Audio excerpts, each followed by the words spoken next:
Well, hello there. You snuck in. Welcome to my training. I'm glad you're here. Today, we're going to talk about how to use YouTube in your classroom. You see, YouTube is a great tool that allows you to teach as well as help students at the same time. It also allows students to move at their own pace, no matter how fast they work. The only way you can do this is if you've cloned yourself, and that never works out. I've tried.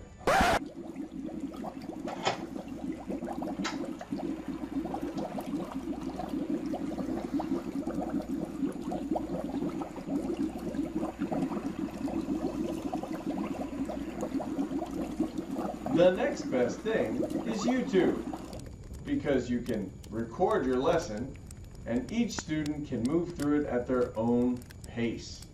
Fast students move quickly, slow students get the help they need, because as the students go through your lesson individually, you can move from student to student and help the ones catch up who need the little extra loving that only you can provide. Let's get started. Welcome to YouTube for YouToo. Today we're going to talk about how you can use YouTube in your classroom to help with direct instruction. Oh, it's going to be like that. It is. That's what it's going to be. All right, great. So today, the best part about YouTube is that you can teach at your pace and the kids can learn at theirs. And we'll talk more about this in a little bit, but ultimately what you want to do is record your lesson like it's the best lesson ever. It won't be, but you can record it that way. And then what will happen is as the kids watch it, if they get confused, they can roll back 5 or 10 seconds, double check stuff. Because if you're going through your lesson, most of the questions that I got for my 3D class were from kids just not paying attention. So if they are not paying attention, then instead of raising their hand and saying, wait, I didn't get that, they're just going to back it up 20 seconds and catch what they missed. That's really going to help. And the kids who need extra help, you're going to be able to be there to help them. You're going to answer every single question that kid has, because it's not going to stop you from teaching the rest of the kids. And that's the real beauty and the cloning concept behind YouTube. The nice part about it is if you're not there, your content still gets done. It doesn't get done as well, but it still can get done. So if you happen to be out sick on a block day and you've got multiple classes on the different block days, then one class isn't going to get drastically behind. That's really like a secondary benefit that I never realized to be so great until it started happening. So let's keep going. So prep, what you're going to need. You want some screen recording software like OBS or Camtasia. Camtasia is about 90 bucks. OBS is free. You'll want to use the 64-bit version because the 64-bit version is what most operating systems are right now. So even if you're not like really into the tech sort of stuff, that's really important. For a microphone, you'll notice that I am wearing a microphone right now that is one of the school microphones that we barely use. These headsets I bought in bulk for like $15.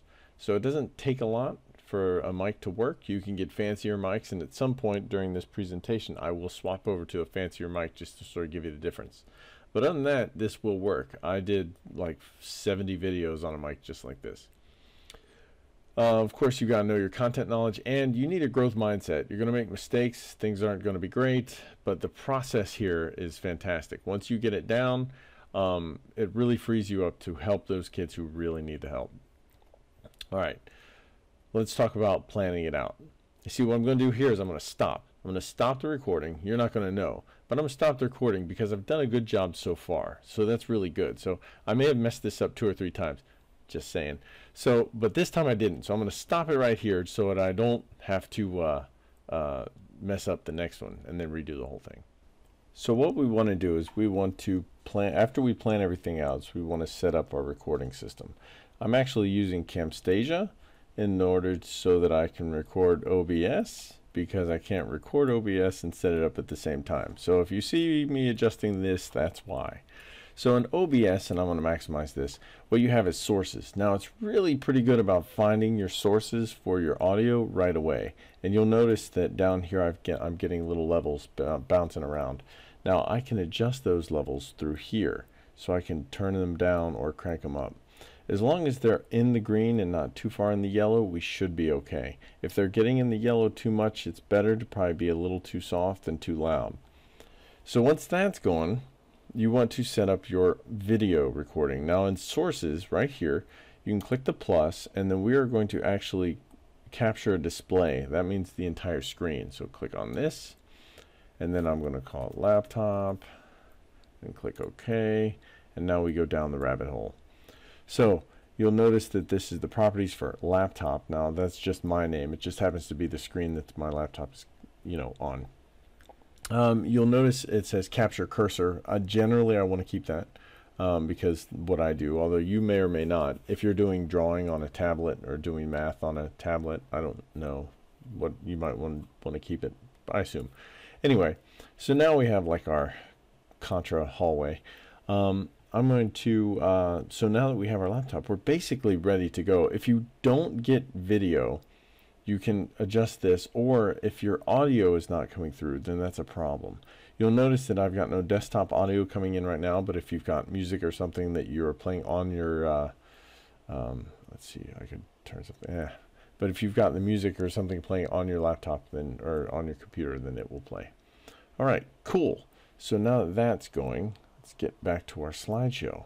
Clicker. All right, good. So we've planned it out. We've set it up. So I usually give this screen to the kids or the students. Basically, it goes through everything we're going to do. That way they know where we're going. It's like a preface to the whole thing. So we've done our prep. We talked about what you need. We talked about the plan, and we've set up OBS. So now is the execution phase. So this is where you'd actually, this is where I teach you something. If you haven't done so already, I would definitely look into the Windows key, and then the little magnifying glass, and then type in snip. If you don't know about the snipping tool, it is fantastic. Go ahead and try it now. Grab the magnifying glass, type in snip, and then you get the snipping tool. It's basically like screenshotting, except you can decide where the screen is going to be shot.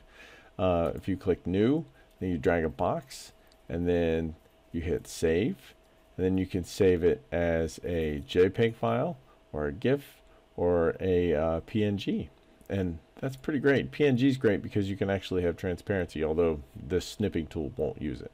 So there you go. You learned something, and I just taught you something. And if it was too fast or you didn't know what was going on, guess what? You wait 5 seconds, rewind it, you're good to go. So next, you've done your recording and you're ready to export it. So let's see what part of that is next. Let me get my PowerPoint up. Let's just go through here. We did that. We set up our rig. We just taught you something. Snipping. Awesome. All right, now rendering. Cool. Rendering for YouTube. When you're done recording and you've got your video finished and you've done everything you need to do, you're going to actually have to stop recording. So I switched over from Camtasia, although the real difference you're going to notice probably right away is the microphone. I swapped over to the Yeti microphone, so you can see now if I go to my audio setup, it says speakers Yeti stereo. The thing about the Yeti is it's not attached to my face, so as I move nearer or further away, it changes the audio quality. That can be a problem. It's something you kind of get used to, but the quality it's better, but it's not that much of a difference. Anyway, so let's move on. So we're going to stop recording, but when we hit stop, it's actually going to stop. And when it does that, we got to figure out where it's going to go. So let's go ahead and go to settings first. Hopefully you'll be able to see. Yes, you can see the settings. Okay, so an output, we want to make sure that we are outputting to a specific file type. Now I can't change it right now, but you definitely want to set it to MP4. It does warn you that MP4 are unrecoverable if you lose power, but if you lose power, you've got other issues. You could do this process if you want, but I've never had that much of an issue, and I think maybe I screwed up one recording. So it's annoying, but it's not that big of a deal. So once you have that set, notice where it's putting it. It's putting in your videos folder under C users and then your username. So that's good. Generally, all the other stuff is fine. You don't really need to mess with it. You're not going to stream for now. Not until later, that is, when you get those sweet Fortnite loots coming in. All right, so we're done. So I'm done. I'm going to go ahead and stop this so that I have a video to upload. Okay, so I just stopped the recording so that I can have another recording. So I went over here and I've got this video that we just finished. I think this is the one, right? 2019. Yes, good. That's the one that's recording that now. All right, we're back. Yes, we are back. And then I talked to you. Isn't that great? Okay, great. So this is the file itself. I'm going to rename this right away. So that it's something that makes more sense, like, I don't know, part 3. Cool. That doesn't make a whole lot of sense, but it's fine. So good. So now you've got a file. So now what we need to do is learn how to set up a folder in YouTube. All right. So we're going to upload the video right here, and it's going to take us to our channel. Now, if you've created an account in Google, you've created a YouTube account. So select videos to upload. I'm going to grab this video for now, just as an example. I'm dragging it into there. And when I do that, it has some defaults already set up because I almost always set it, upload 3D studio videos. You'll notice it's uploading, but it hasn't published, and it won't publish until you click this button here.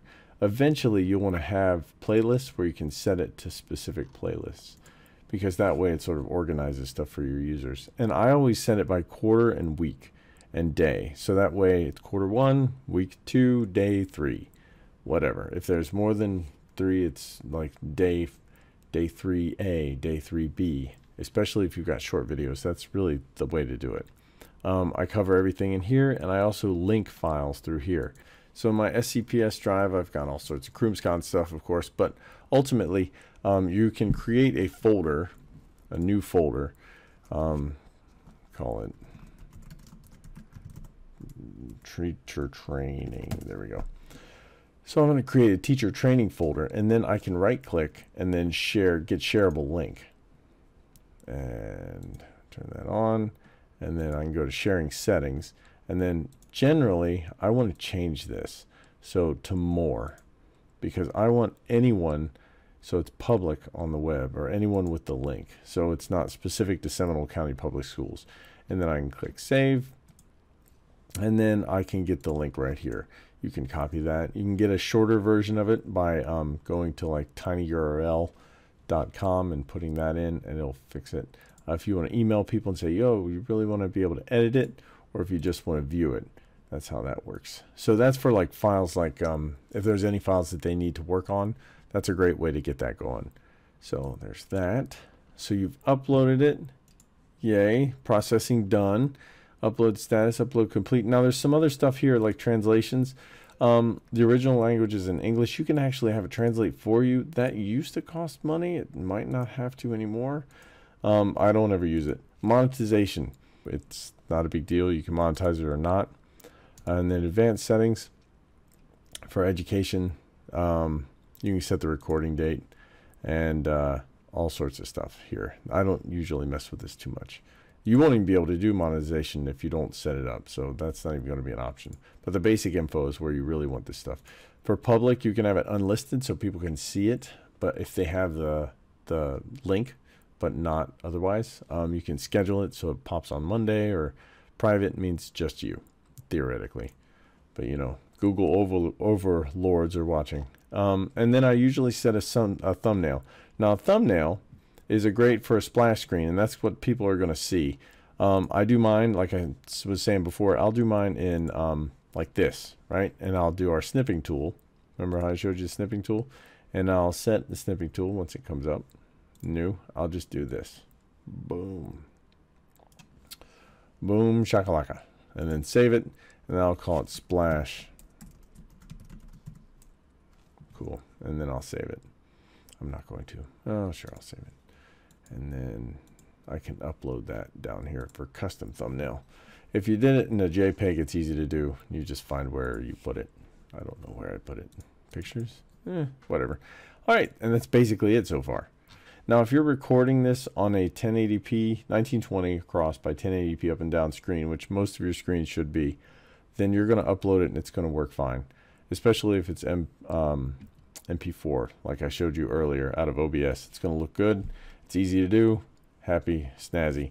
If you get into Premiere, it starts getting more fancy and you have to learn a little bit more about it, and that's not really what today is about. Today is about the basics. So, follow through. Student training is really important. The question process, I think, is critical. They need to understand that when they are confused, they need to back up the video 10 to 20 seconds and see if they just missed something, because 90% of the time that's what happens. So that should be the first thing they do whenever they have a question. It only takes them 30 seconds and it sort of rectifies most problems. And you've already taught that content probably the best way that you could, rather than going to that student and then redoing it with their mouse. So just have them back up 10, 20 seconds. The next thing, I have a series where I have cups, red solo cups that go on the monitor above or on somewhere near, so I can see them, and it's like a big whoop whoop, so I can see, yo, that kid's got a question. Now, if I've got 5 or 6 cups, I try and keep in order who went up first and when. But I'll sometimes see if anybody has like a real short question that I can get to. If they do, then I'll hit that and then I'll move in order. The process after the cup, so they put their cup up, but I'm helping somebody else. Then their job is to ask the neighbor. And I don't want them to ask their neighbor before, because it stops their neighbor from working. So I'd rather them get my attention first. So like they backed it up, and then if I'm not handy, then they ask their neighbor. And if that kid can't help, then they keep trying. That's the point.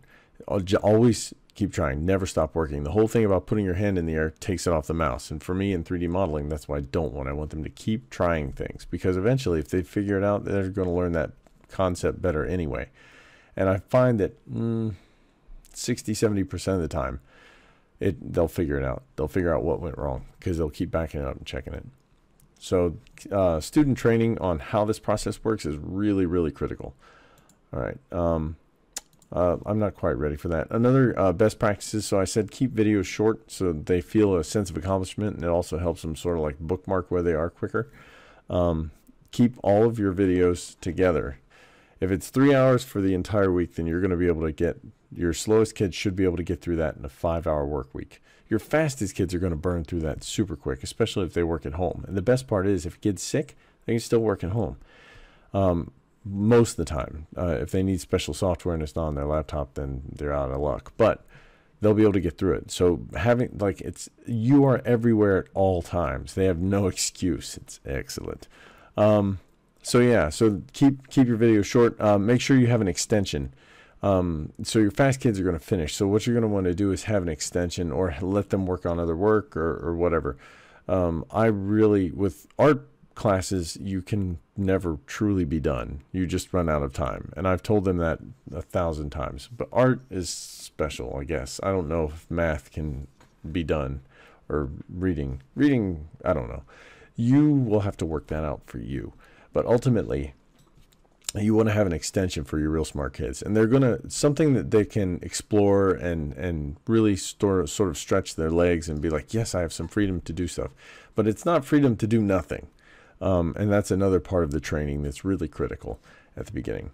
So final things, a couple things, what you don't need. You don't need laptops. A lot of the students have their phones, and they actually watch the videos on their phone and do the work.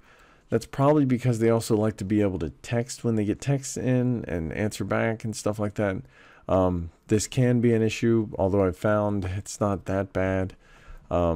We have the same sort of issues as adults. We're constantly being, beeped at all the time. So maybe getting them to the point where they're used to this process is okay. Having a laptop is nice, because you can have the laptop video running, and then you can have whatever content they're working with. And they really should be working with something. It should not be watching. If they just watch it, if you're just watching me, you're going to fall asleep. I'm very boring. So that's a problem. You need to make sure that they're doing it. You don't need a fancy microphone. You can tell it kind of helps, but decent audio wasn't bad the first half of this video series today. Camera. I had a camera on through this just so you could sort of see the process. You don't need it. It's not important. Sometimes it helps, I guess. The kids asked me to do it. I have never done it. This is the first time I've actually incorporated camera into something like this. I don't know if it helps. It makes me self-conscious. You certainly don't need to do it. Second monitor. Second monitor is crucial, man. I love it. And if you don't have a second monitor, it's probably worth getting one for Christmas or anything. Buying one. You can find like one that someone's trying to throw away. Just a CRT, anything to be able to like just have stuff on the side. And that's basically it. So now let's go back to where we were before. Hopefully, you can see how YouTube can help you teach your classes. Now, obviously, it's quite a bit of work up front. However, you'll notice that once the system is in place, your videos can help ease the transition from year to year. Let me show you that list of equipment one more.